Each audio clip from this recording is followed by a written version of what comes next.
तरी सुद्धा आपलं जे नेतृत्व आहे म्हणजे फडणवीस साहेब म्हणा किंवा शिंदे साहेब असलेल्या आमदाराला 2 कोटी मिळाले तर मला नसताना सुद्धा 20 कोटी मिळतात. आमदार नसताना 20 कोटी मिळाल्या संदर्भामध्ये सदा सरवणकरांच्या विधानामुळे राजकारण तापण्याची शक्यता.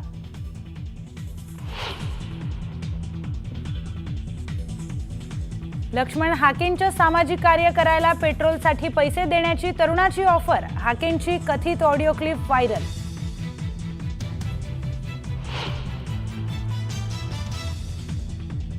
स्थानिक स्वराज्य संस्था निवडणुकीसाठी 3-3 कोटी होतात खर्च.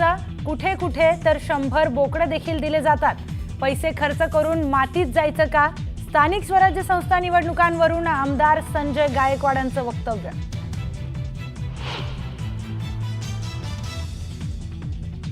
सत्तावीस सप्टेंबरला राष्ट्रीय स्वयंसेवक संघाचं नागपुरात ऐतिहासिक पथसंचलन. नागपुरात आतापर्यंत झालेलं सगळ्यात मोठं पथसंचलन असणार.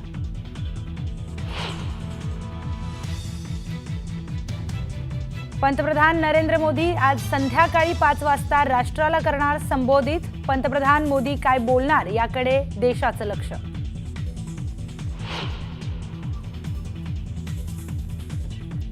जपानच्या ओसाकातील आंतरराष्ट्रीय उद्योग परिषदेमध्ये जगभरातील 150हून अधिक देशांचा सहभाग.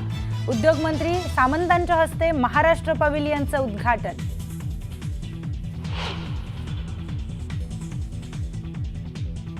लातूर जिल्ह्याच्या निलंगा तालुक्यातील उत्तुरी या परिसरामध्ये मुसळधार पाऊस. उत्तुरी या गावाहून औराद शहाजनीकडे जाणारा मार्ग बंद.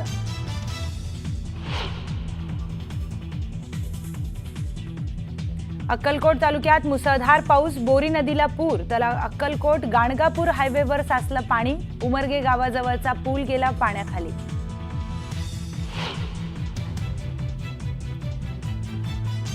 नाशिक जिल्ह्यामध्ये कांदा दराचा प्रश्न तापला. दर घसरत असल्यानं शेतकरी आक्रमक. हमीभाव न मिळाल्यास तीव्र आंदोलनाचा इशारा.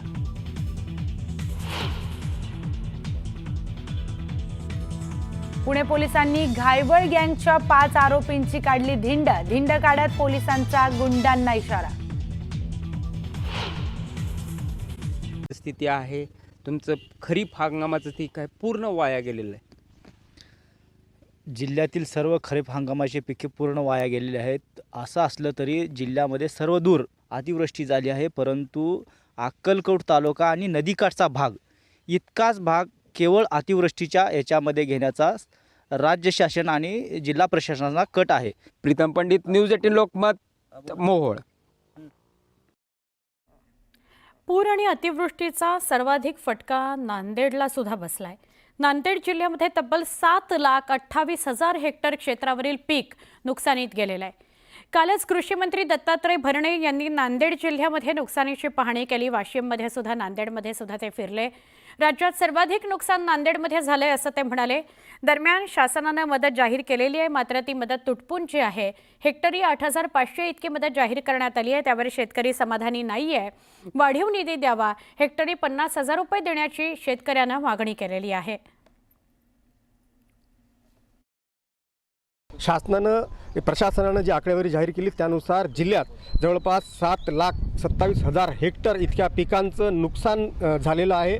तसा अहवाल देखील शासनाकडे पाठवण्यात आलेला आहे आणि शासनाने मदत जाहीर केली, मात्र ती मदत तुटपुंजी आहे. त्यामुळे शेतकरी नांदेडचे समाधान नाहीत. आता मी ज्या ठिकाणी आहे याच ठिकाणी काल कृषी मंत्री दत्तात्रय भरणे येऊन गेले, त्यांनी पाहणी केली. आत्ताही या शेतात तुम्ही पाहू शकता की चिखल आहे. अशीच परिस्थिती संपूर्ण जिल्ह्यात आहे. सोयाबीन जे सडून गेलेलं आहे, नासून गेलेलं आहे, त्यामुळे शेतकऱ्यांच्या हाताला काहीच लागणार नाही आहे.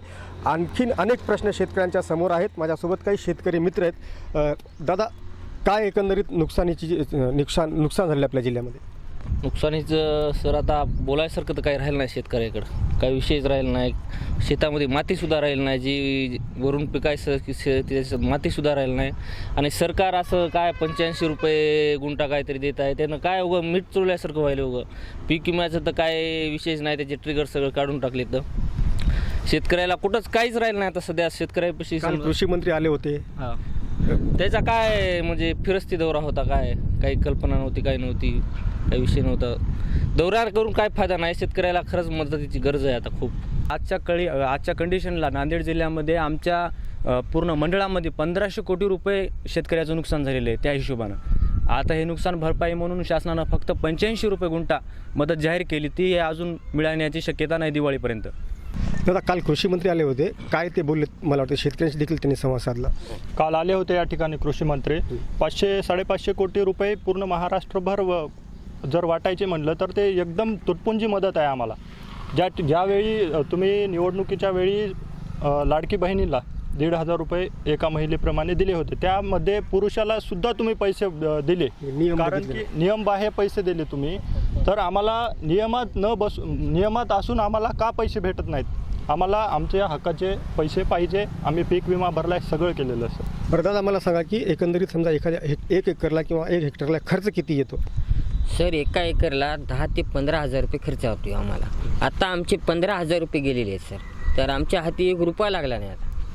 आणि सरकार 85 रुपये गुंठा देत आहे. तर 85 रुपये गुंठ्याने धरले तर सर आम्हाला एकरी 3 ते 3,000 रुपये येतात. आणि काल कृषी मंत्र्यांनी इथं आलते, पाहणी केली आणि काही आश्वासन दिले नाही, काहीच नाही सर. काय बोलले काय ते नेमकं? मी उपमुख्यमंत्र्याला बोलून सांगतो म्हणले. मात्र त्याला कृषी मंत्री काय केलं? त्याच्या हातात नाही का काही द्यायचं?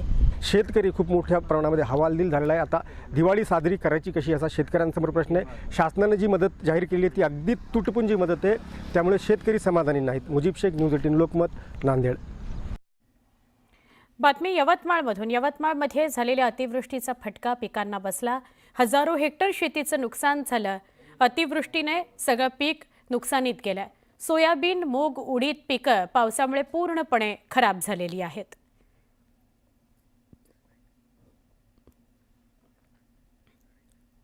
तर धाराशिवची सुद्धा काही वेगळी परिस्थिती नाही. अतिवृष्टीच्या तडाख्यात धाराशिव सापडलाय. शेतातल्या सगळ्याच पिकांना जोरदार फटका बसलाय. जिल्ह्यात आल्याचं पीक जे आहे तेही पावसानं पूर्णपणे हातातून निसटून गेलेलं आहे. पाणी साचलं, त्यामुळे आल्याचं पीक खराब झालं. लागवडीचा खर्च जो आहे तो सुद्धा निघेना अशी परिस्थिती निर्माण झाली आहे. त्यामुळे आर्थिक संकट शेतकऱ्यासमोर उभं ठाकलंय. केवळ सोयाबीन किंवा इतर पिकाचंच नुकसान नाही आहे, तर परांडा तालुक्यातील काही शेतकरी अद्रकची देखील लागवड करतायत. आणि मी अद्रकच्या शेतात आहे. ही पानं जी आहेत ती आता ही पिवळी पडायला सुरुवात झालेली आहे. ही पानं तशी ज्यावेळेस अद्रक काढणीला येते त्यावेळेस ही पानं पिवळी पडतात असं शेतकऱ्याचं म्हणणं आहे. पण ही पानं आता अद्रक आत्ताच पिवळी पडत असल्याने ही अद्रक आता जी बुडातून अद्रक असं ती नासून चाललेली आहे, तिला रोग लागायला आहे आणि बुरशीसारखा आजार त्या ह्याला व्हायला आहे. आपल्यासोबत हे सगळे शेतकरी आहेत. परांडा तालुक्यातील भांडगाव आहे, ह्या भांडगावचे शेतकरी आहेत. आणि या शेतकऱ्यांच्या नेमक्या काय झालं आहे अद्रकला? अद्रकला बुरशी आणि बुरी लागली, त्यामुळे हे अद्रक येऊ शकत नाही. हिला पाण्याचं प्रमाण जास्त झालंय. हे सगळं गेलं जास्त प्रमाणात पाण्याचं प्रमाण झाल्यामुळे सगळं सोडून गेलंय. हे तुमच्या समोर आहे, तुम्ही बघू शकता ह्याला कसं झालंय. मग हे आत्ताच असं झालंय तर हे परत कसं येणार? तुमच्या हातात येऊ शकत नाही. कांद्याचं काय झालं भाऊ? हे कांद्याचं पाणी हे असे पिवळं पडलेले. पिवळं पडलं येते गोऱ्या आता ते? नाही येऊ शकत नाही. येऊ शकत नाही. हां, तो नासून जाणार, वायाच गेला. वाया जाईल. बाबा, कुठलं नक्षत्र आता हे चालू आहे? आता उतरा. उतरात पाऊस असतो का? असतो पण थोडा का असतो मोज का अगर नसतो एखाद्या वेळेस. परतीचा असतो आपल्याला. किती दिवस चालतो परतीचा पाऊस? परतीच पाऊस काय कवा आता 15 दिवस चालतो, 8 दिवस चालतो, 4 दिवस चालतो, महिना बी जातो. त्याचं काय मालक आहे का? असा झालता का परतीचा पाऊस? परतीचा पाऊस नाही झाला. नाही इकडलाच पाऊस असा. उतरा नक्षत्र पण परतीचा पाऊस कधी झाला नाही. नाही परतीचा पाऊस. काय सांगाल? 10 विघ्याची पाळी आली, 10 विघ्याची पाळी आली आम्हाला ह्या गावाला. तर गाजरे गेली, सोयाबीन गेली, उडदाची वीज बोंब झाली. काय नाही बाबा, 10 पाळी आली असं म्हणणं नाही त्यांचं. खूप बोलक्या भावना आहेत त्यांच्या. काय सांगाल? सगळं नुकसानीचं झालेलं दिसतंय, कसा उभं राहायचं आता? सगळ्या पिकांना पाणी जास्त झाल्यामुळे सगळ्यात जास्त नुकसान झालंय. कारण का पाणी आता कमी लागतंय. अद्रकला आणि कांद्याला पाणी कमी लागतंय आणि जास्त झालंय. सगळं नुकसान झालंय सगळीकडे. काय पंचनामे तलाठी गावकरी फिरतात का इकडे? या लागलेत, पंचनामे करायला सांगितलंय. काय मदतीची अपेक्षा? किती मदत दिलीवर शासनानं तुमचं सगळं शेत? नाही एवढं मदत मिळू शकत नाही, पण थोडंफार मिळली तरी तेवढा हातभार लागेल शेतकऱ्यांना. इतकी मदत देऊ शकत नाही. जेवढा खर्च केला तेवढा कोण झाली तेवढी मदत मिळू शकत नाही. महत्वाचा मुद्दा आहे. खातं आणि लागणी यातच मातीत गेलं. काय सो नाही बघा, काय राहत नाही खाली. त्यांनी मदत देऊन किती देणार? एक आहे का माणूस द्यायला? सगळ्या शेतकऱ्याला द्यायचं म्हणलं ती बी विचार करावं लागेल, विकावं लागेल देश. बघा ह्या वयोवृद्ध नागरिकांच्या प्रतिक्रिया आहेत, शेतकऱ्यांच्या प्रतिक्रिया आहेत. विशेषतः जेवढं नुकसान झालं तेवढं तर शासन देऊ शकत नाही. शासन फक्त काय देऊ शकतं तर आधार देऊ शकतं. मात्र ते आधार देताना सुद्धा शासन निकष व नियम लागू करतं. त्यामुळं या निकष व नियम लागू करताना या बळीराजाच्या ज्या भावना आहेत त्या शासनानं व अधिकाऱ्यांनी विशेषतः लक्षात घेणं गरजेचं आहे. सागर जाधवसह बालाजी निरुफळ, न्यूज 18 लोकमत, परांडा. धाराशिव जिल्ह्यामध्येच भूम परंडा तालुक्याला पावसानं सोडल्यानंतर आता पावसानं आपला मोर्चा उंबरगा लोहारा या तालुक्याकडे वळवलाय. काल लोहारा या तालुक्याला जोरदार पावसानं झोडपून काढलं. पावसामुळे शेतातलं उभं पीक आडवं झालं, उद्ध्वस्त झालं. पहाटे मुरुम शहराला जोरदार पावसानं झोडपलं. मुरुम शहर आणि परिसरात पाणी साचलेलं आहे. या पावसानं बेनू तुरा हा प्रकल्प ओसंडून वाहू लागलाय. परिसरातील नागरिकांना सतर्कतेचा इशारा दिला गेलाय. दरम्यान या पावसानं झालेल्या नुकसानीची पाहणी करण्याकरता तिकडे लवकरात लवकर पोचावं, पंचनामे तात्काळ करावेत अशी मागणी शेतकरी करतोय. वडे नाले सगळे तुंब गेले, तरी सगळ्या शरीरात शेतानी सगळ्या पाणी झालंय. मग आम्ही काय करायचं? आलेलं पीक हाताला गेले वाहून, काय करणार? तरी शासनाने याचा विचार करून आम्हाला ताबडतोब पंचनामे करून आमच्या जमिनीचे नुकसान भरपाई देण्यात यावी.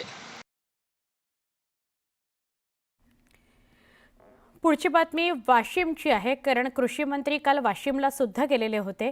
तर कृषी मंत्री दत्तात्रय भरणेंनी अतिवृष्टीमुळे झालेल्या शेतीच्या नुकसानीची काल दिवसभर पाहणी केली. वाशिममध्ये ते गेले होते.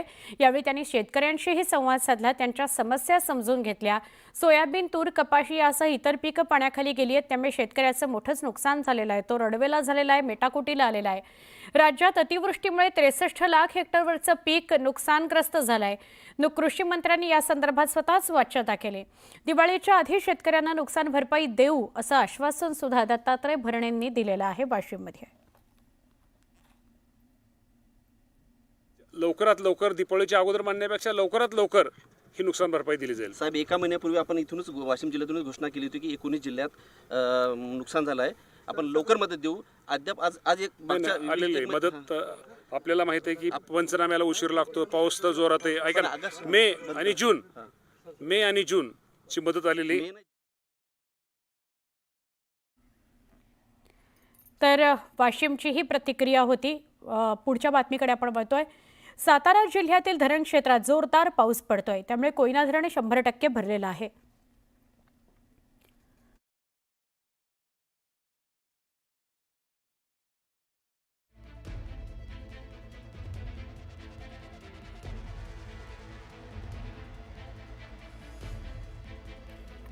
तर कोयना धरण 100% भरलेलं दिसतंय. धरणाचे सगळे वक्र दरवाजे 1 फुटांनी उघडावे लागले आहेत. धरणामधून सध्या 11,700 क्युसेक प्रति तास इतका पाण्याचा विसर्ग कोयना नदी पात्रात केला जातोय. धरणातून मोठ्या प्रमाणावर कोयना नदीत पाणी सोडलं जात आहे, त्यामुळे नदीकाठच्या गावांनी सावधान राहायचंय, सतर्क राहायचंय अशा सूचना केल्या गेलेल्या आहेत.